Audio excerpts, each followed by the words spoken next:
Good morning, dear students. I, Vidyasagar, welcome you all in the e-learning class of Modern International School ISWA. Today, I am going to start subject history of Standard 8, and this is second video lecture on the topic iron, smelters, and weavers and factory owners.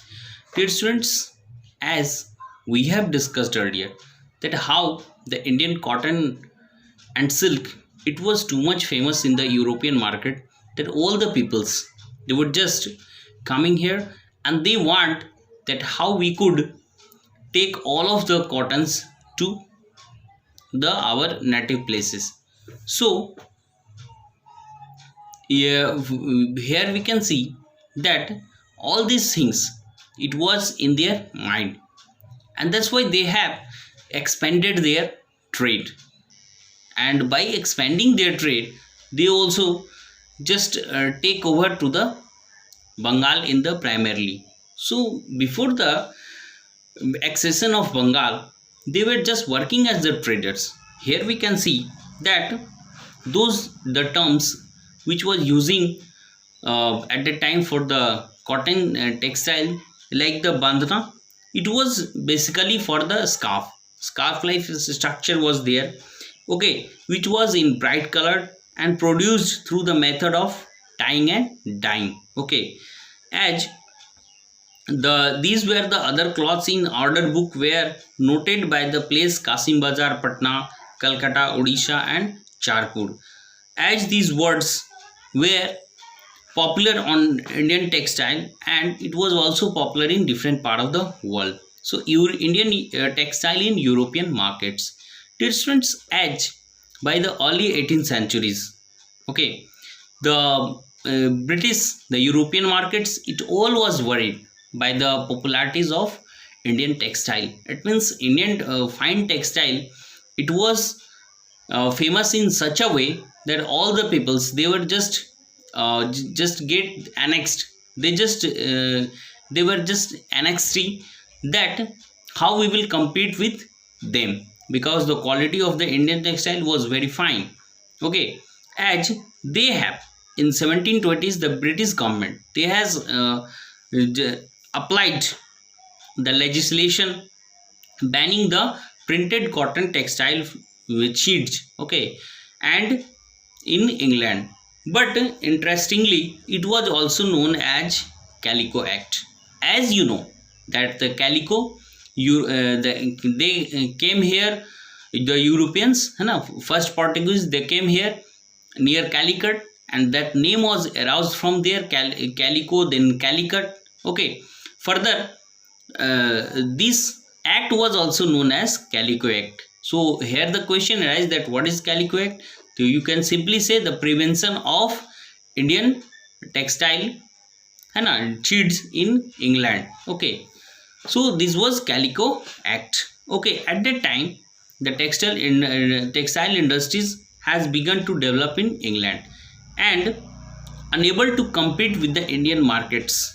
Okay, the English producer wanted a secure market, and that's why they have just enacted the banning of the Indian textile in their market. Okay, so the first grow under the government protection was calico printing industry. Indian designs were now emitted and printed in England.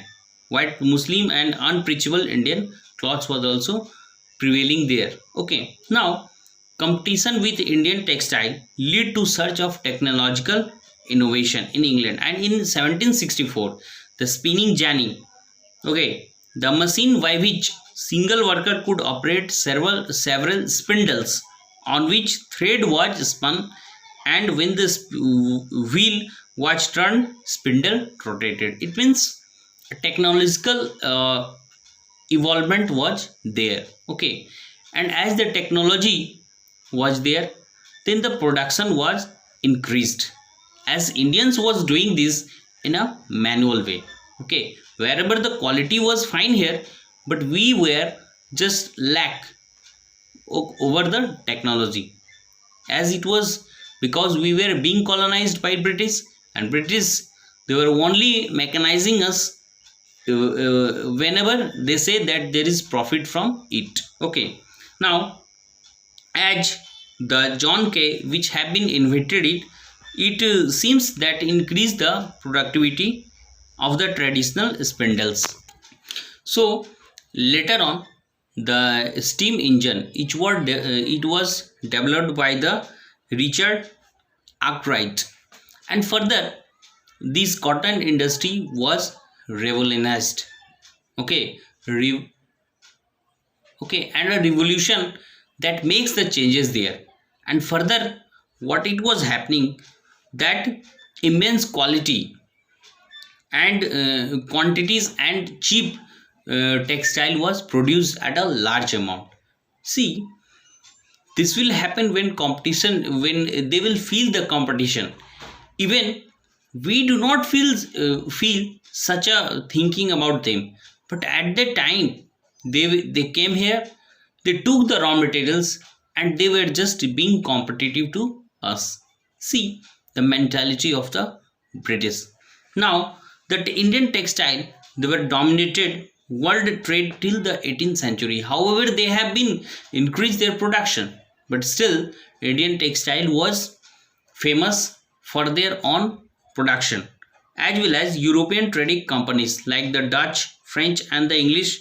They made the enormous profits out of the flourishing trades. As we know that the company they purchased the cotton and silk textile in India by importing the silver and gold coins. But as the East India Company they have established here after 1764, the Battle of Buxar in Bengal, then finally it was there that they they have established here, and now they were not want to import the gold and silver from England to buy the cotton and silk. Wherever they now started collecting the revenue from the jamindars and the peasants.